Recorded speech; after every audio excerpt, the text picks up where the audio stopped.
What's up everyone? John Rettinger from Techno Buffalo here. The iPhone 5 keynote ended and I want to share my impressions with you about the phone. Let's go ahead and talk about who it's going to be for, why you might want to upgrade, and if it deserves a spot in your pocket. Let's go ahead and get started.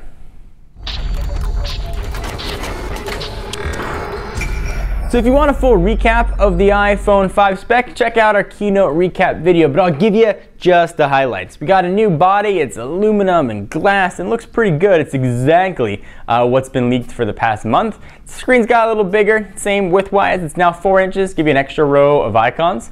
Kind of awesome. We've got a new A6 processor giving faster graphics performance. 802.11a, B, G, and N with different bands. You get a crazy fast Wi-Fi up to 150 megabits per second. We've got a better camera, of course, iOS 6 on there. And the thing that is probably the best that it has now is LTE. LTE emission on the iPhone 4S was a big disappointment for me, especially with Verizon's pretty awesome LTE and what was a very growing AT&T LTE network. Both are pretty mature now. Certainly Verizon's got the edge, but AT&T is catching up. Sprint's got an LTE network that's growing, which is quite nice. So there's going to be LTE goodness to be had. And Apple did this while keeping battery life pretty much on par, if not a little bit better than what we've seen on the 4S. So all in all, it seems to be a pretty exciting package for the iPhone 5. The feature that I'm most excited about, as I mentioned, is LTE, which is something that we've had on phones for the better part of 2 years. Apple really likes to take their sweet time. So some big omissions that I would have liked to have seen. I would have liked to have seen NFC. Passbook without NFC seems like a car without gas.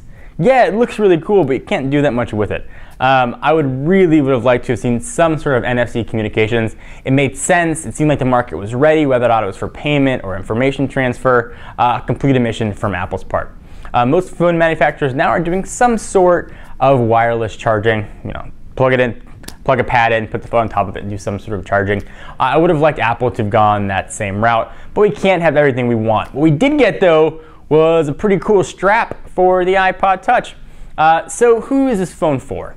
If you're an iPhone fan, if you had an iPhone 3GS or an iPhone 4 and you're ready for an upgrade, it's going to be a great upgrade for you. You're going to get the latest and greatest of everything. If you're a data hog and you do a lot of tethering and you don't want to carry 2 devices, this is going to be a great phone for you. If you're a big mobile gamer and you want that extra screen real estate and you want the better gaming capability, it's going to be a great phone for you. Who's it not for? The folks just use their phone for making phone calls, for checking email, and for doing web browsing. You're not going to get that much of a difference. If you do web browsing, it's pretty fast over HSPA Plus if you're on AT&T or Verizon or Sprint's 3G networks. LTE is not going to be that big a difference for you, especially if you're with Sprint, since chances are you don't have an LTE network by you anyway. And that little extra bit of screen real estate is probably not going to matter to you that much. So if you fall in one of those categories, you're going to want to think about it. Presumably next year we'll see an iPhone 5S, which will be sort of a better spec version of what we've got right now, and who knows what iPhone 6 is going to be. I don't think this phone is for absolutely everybody. It's got a lot in it, certainly. It's got Apple's secret sauce of an incredibly intuitive UI, beautiful to look at, but the UI is still relatively the same, even with iOS 6. And there are some big omissions in iOS 6 as well. Gone are Google's apps. Google Maps is gone and being replaced with Apple's proprietary, which does give you turn-by-turn directions. YouTube Player is gone, but now there's a YouTube app that Google put out, so it's sort of a draw. So there are 3 big phones coming out, as far as I'm concerned, over the next few months. We've got the Galaxy Note 2, we've got the iPhone 5, and Lumia 920. On the list of, or on the scale of things I'm excited about, 1 being, I don't care, whatever. 10 being, like, gotta have it, foaming at the mouth, can't be out in line a month early. Here's how I fall with those 3 releases. Galaxy Note 2, I'm putting that a really solid 9. I loved the Galaxy Note 1, and this one just makes it way more awesome. 5.5-inch screen, quad-core processor, LTE, 2 gigs of RAM. Really a phone that can't be missed. iPhone 5, I'm giving it a solid 8. I'm very excited about it, but if I had to pick one of those 2 phones, I'd go with the Galaxy Note 2.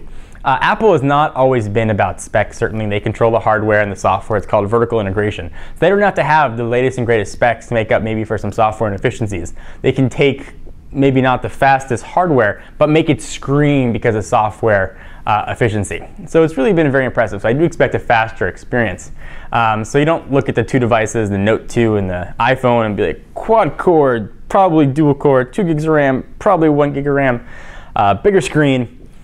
Something to keep in mind. And the Lumia 920, give it a solid 7. I'm excited to see what dual-core processor can do for Windows Phone. I'm excited to see Windows Phone 8. I think it's going to be a really awesome phone, and chances are I'm going to carry all 3 of these phones with me in my pocket at one point in time. So should you get the iPhone, if you had your heart set on it and that's the phone you have to have, then yeah, go ahead and do it. You're going to know exactly what you're going to get. There aren't going to be any surprises there. If you're debating with which phone you're not sure, you might want to wait to see carrier announcements on the Galaxy Note 2. Try those phones in person. If you're interested in any of those 3 devices I just mentioned, don't pre-order an iPhone 5 right when it comes out. Wait a little while. Wait till you can get a chance to play with the Lumia 920. Wait till you can play with the iPhone 5. And wait till you can play with the Galaxy Note 2. Which you're hearing rumors will be coming in all 4 major carriers in the US. See which phone is right for you. Don't pull a gun on a device, or don't pull a trigger rather, on a device you might regret having for 2 years. Something to keep in mind. Will we be getting an iPhone 5 here? Yes, absolutely. We'll have it on launch day to review for you. If I was just looking to get a new phone, I'd probably wait a couple months to see what else comes out to evaluate which one's right for me. So do you guys agree, disagree? I'd love to hear your thoughts on the matter. I'm John Rettinger from Techno Buffalo. Be sure to check us out for latest and greatest tech news. See you next video.